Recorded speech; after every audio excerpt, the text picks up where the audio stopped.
দীঘা এই জায়গাটি প্রতিটি ভ্রমণ পিপাসু মানুষের কাছে অত্যন্ত প্রিয় স্থান।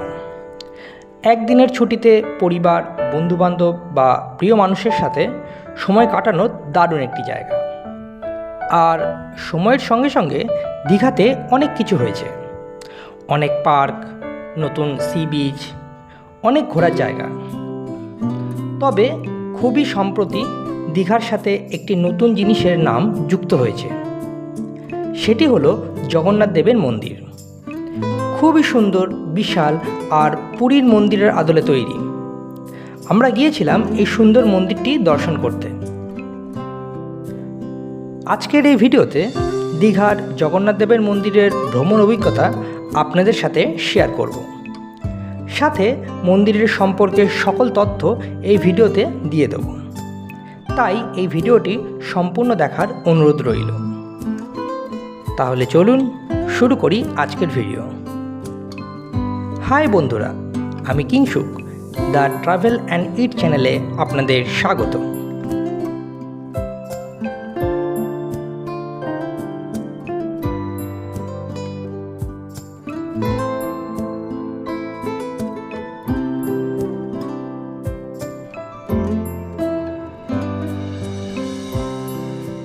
আমরা বাড়ি থেকে ভোরবেলাতেই বেরিয়েছিলাম।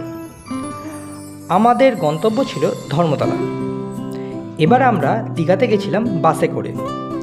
যদিও হাওড়া থেকে ট্রেনের টিকিট কাটাই ছিল, কিন্তু এখন ওই লাইনের ট্রেনে খুবই লেট চলছে। আমাদের ট্রেন 4.5 ঘন্টা লেট ছিল, তাই আমরা ট্রেনের টিকিট ক্যান্সেল করে বাসে যাওয়ার ঠিক করলাম। আপনারা যদি ট্রেনে যেতে চান তাহলে বর্তমানে ট্রেনের টাইম শিডিউলটা ভালো করে চেক করে নেবেন। আমরা স্প্ল্যানেটের SBSTC টিকিট কাউন্টার থেকে দীঘার টিকিট কেটে নিলাম। টিকিট নিয়েছিল 145 টাকা করে, নন এসি। এছাড়া এসি বাসও আছে। এখানে প্রচুর ট্রাভেল এজেন্সি আছে যারা Kolkata to Digha bus service দেয়। এসি বাসের ভাড়া 300 টাকা থেকে শুরু। এরপরে বিভিন্ন রেটের বাস সার্ভিস আছে, তবে সিজন অনুযায়ী ভাড়া চেঞ্জ হয়। আমাদের বাস 6:30 স্প্ল্যানেট থেকে ছেড়ে দিল। বাসের সিট মোটামুটি ভালোই, তবে একটু ছোট। বাস মোটামুটি ভালোই চলেছিল। আর আমরা দীঘায় পৌঁছলাম 11:15 নাগাদ। যদিও সব বাস প্রায় 10 থেকে 15 মিনিট কোলাঘাটে দাঁড়ায়, কিন্তু SBSTCর বাসগুলি মনে হয় কোথাও দাঁড়ায় না, কারণ আমাদের বাসটিও কিন্তু দাঁড়ায়নি। দীঘায় পৌঁছে এবারে যেটা সবচেয়ে বেশি প্রয়োজন সেটি হলো একটি বাজেট ফ্রেন্ডলি হোটেল। বর্তমানে এই জগন্নাথ দেবের মন্দির হওয়ার জন্য এখানের হোটেলের প্রাইসগুলি সবগুলোই বেড়েছে। তবে আমরা হোটেল আগে থেকেই বুক করে এসেছিলাম। আর আমি আপনাদের বলবো, আপনারা এলে আগে থেকেই বুক করে আসার চেষ্টা করবেন, কারণ এখানে এসে বুক করতে চাইলে হোটেলের রেট অনেক হাই বলবে। আর তার সাথে দালালের ব্যাপারটাও আছে। অল্প সময়ের জন্য ঘুরতে এসে যদি হোটেল খুঁজতেই সময় চলে যায় তাহলে কি করে হবে? তাই আমার সাজেশন, হোটেল আগে থেকেই বুক করে আসুন, তাহলে টাকা সময় দুটোই বাঁচবে। আমরা যে হোটেল নিয়েছিলাম সেটি হলো ঈশান গেস্ট হাউস। এখানে এসি রুমের ভাড়া 1000 টাকা এবং নন এসি রুমের ভাড়া ছিল 500 টাকা। আমরা এসি রুমই নিয়েছিলাম। এই হোটেলটি নিউ দীঘাতে। আমরা হোটেলে এন্ট্রি করে চলে এলাম রুমে। আর আমাদের রুমটা ছিল এই রকম: 2টি বড় বড় king size bed, table chair, আর সাথে একটি ওয়ার্ডরোবও আছে। টিভি আছে, এসিও আছে, আর বাথরুমে সব কিছুই আছে। আর বাথরুমটাও বেশ বড়।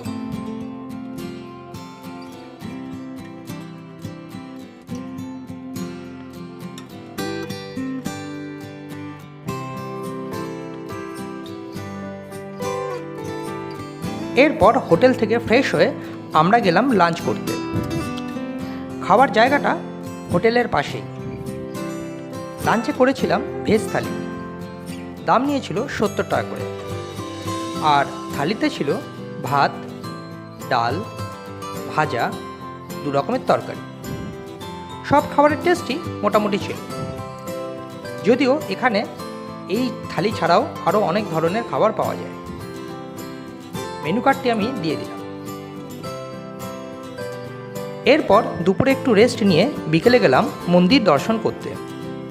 এখানে বলে রাখি, আপনারা যদি শুধু মন্দির দর্শন করতে চান তাহলে মন্দিরের মূল গেট দিয়েই ঢুকতে পারেন, তবে এই ক্ষেত্রে জুতো কিন্তু বাইরে এমনিই রাখতে হবে, জুতো রাখার কোনো বিশেষ জায়গা নেই।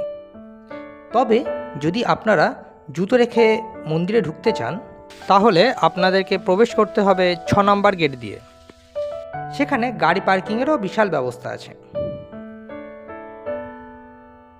আর পাশেই পূজার ডালা দেওয়ার জন্য প্রচুর দোকানও আছে, তবে তা এখনও সেইভাবে শুরু হয়নি।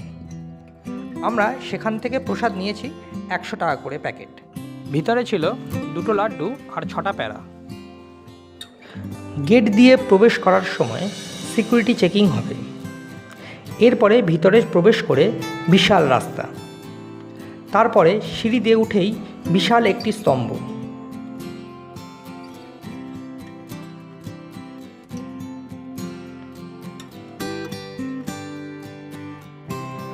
আর এর ঠিক পরেই আছে সিংহদুয়ার। সিংহদুয়ার দিয়ে প্রবেশ করলে প্রথমেই পড়বে একটি কক্ষ। এখানে ডান দিকে আছে জগন্নাথ দেবের ছোট মূর্তি। এই কক্ষটি পার হলেই সামনে খোলা জায়গা, আর এর দুপাশে আছে পদ্ম সরোবর, খুবই সুন্দর, আর তাতে পদ্ম ফুল ফুটে আছে। ওই জায়গাটি পার হলেই অপর একটি কক্ষে প্রবেশ করতে হবে। এখানে কোষ্ঠী পাথরের শ্রী বিষ্ণুর বিশাল শয়ন অবস্থায় মূর্তি রয়েছে, যা দেখতে এক কথায় অপূর্ব।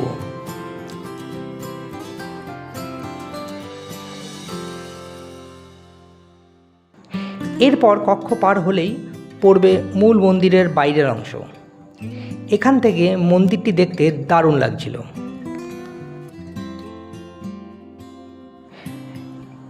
এই মন্দিরটি সম্পূর্ণ কলিঙ্গ স্থাপত্য শৈলীতে নির্মিত। এই মন্দিরের উচ্চতা 65 মিটার। মন্দিরের গায়ের কারুকার্যগুলি এতটাই সুন্দর যেন মন্ত্রমুগ্ধ হয়ে দেখতেই হয়। এই মন্দিরটি নির্মাণের জন্য রাজস্থান থেকে বংশী পাহাড়ের বিখ্যাত বেলে পাথর আনা হয়েছিল। মন্দিরের ভিতরের প্রতিটি মেঝে ভিয়েতনামি মার্বেল দিয়ে তৈরি।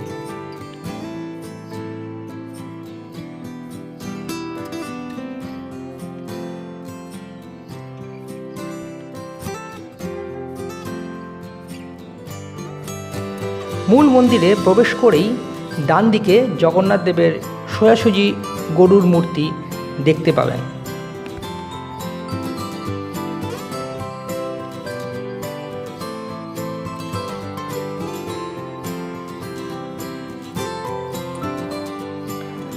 আর তার অপর দিকেই আছে জগন্নাথ দেব, বলরাম ও সুভদ্রার ভব্য মূর্তি। সত্যি এক কথায় অপূর্ব, অসাধারণ, অনবদ্য।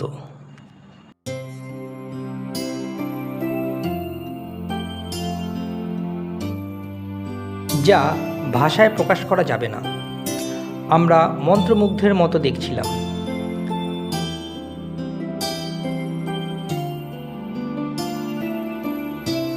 মন্দিরের ভিতরে ঠাকুরের সামনে অনেকটা খোলামেলা জায়গা আছে, সেখানে অনেকেই বসে আছেন। আমরাও সেখানে কিছুক্ষণ বসলাম। এবারে বলি এখানে পুজো দেবেন কিভাবে। এখানে পুজো দেওয়ার জন্য আলাদা কাউন্টার আছে। এখানে নাম লিখে জমা দিতে হবে। তারপর ঠাকুর দর্শন করে অন্য দিকের কাউন্টার থেকে প্রসাদ সংগ্রহ করতে হবে। তবে এখানের পুজোতে ফুল দেওয়া হয় না।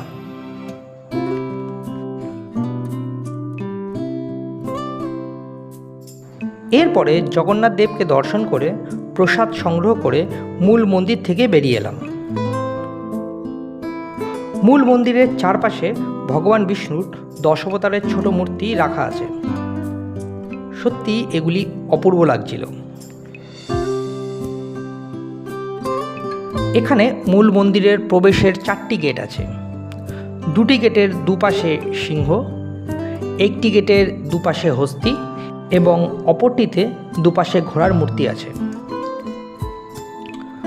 মন্দিরের চারপাশটি দারুণ সুন্দর, চারদিকে খোলামেলা আর পরিবেশটাও বেশ দারুণ।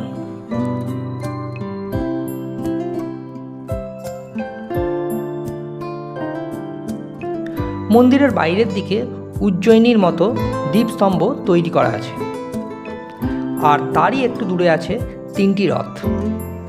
রথের সময় এই রথ দিয়েই রথযাত্রা হবে জগন্নাথ দেবের। এরপর আমরা সেখানে সন্ধে অবধি ছিলাম, আর পড়ন্ত সূর্যের আলোতে মন্দিরটি অপরূপ সুন্দর লাগছিল।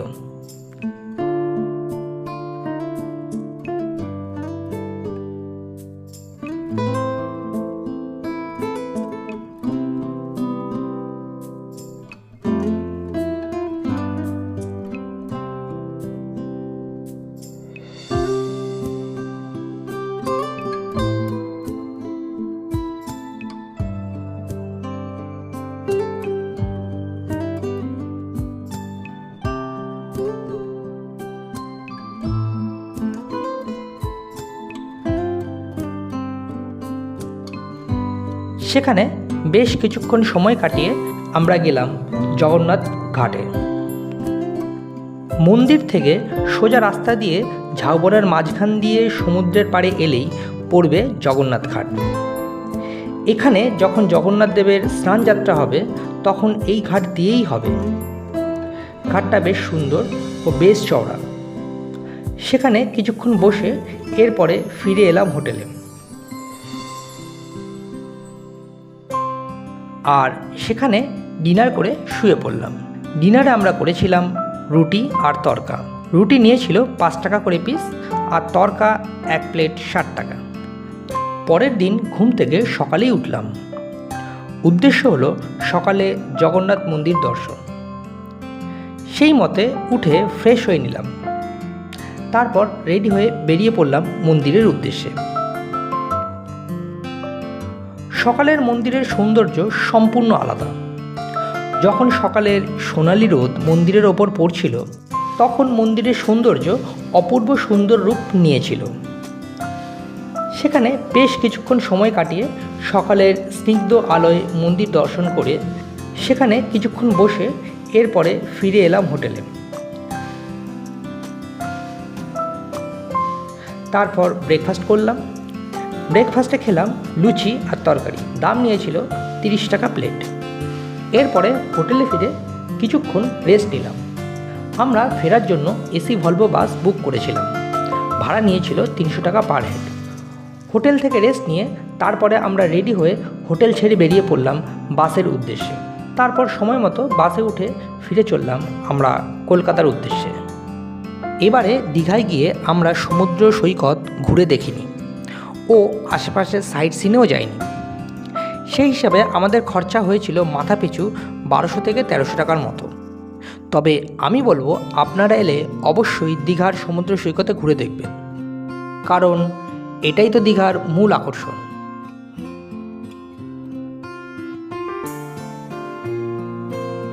তাহলে আজকের ভিডিওটি এই পর্যন্তই। এই ভিডিওতে দীঘায় নবনির্মিত জগন্নাথ দেব মন্দিরের সকল বিষয়ে জানানোর চেষ্টা করেছি। সেই সঙ্গে কিভাবে গেছিলাম, কোথায় ছিলাম, আর এই ট্যুর করতে কত টাকা লেগেছিল সব কিছুই জানালাম। তাহলে আর দেরি কেন, 2 দিনের ছুটিতে ঘুরে আসুন দীঘা থেকে এবং দেখে নিন জগন্নাথ দেবের মন্দির। এই ছিল আজকের ভিডিও। ভিডিওটি কেমন লাগলো তা অবশ্যই কমেন্ট করে জানাবেন। আর যদি মন্দির সম্পর্কে কোনো কিছু তথ্য বা কিছু বলার থাকে তাহলেও তা অবশ্যই কমেন্ট করে জানাবেন। আর এই ভিডিওটি ভালো লাগলে ভিডিওটিতে একটি লাইক করে ভিডিওটি সবার সঙ্গে শেয়ার করে দিন। আর আমাদের পাশে থাকুন। ধন্যবাদ।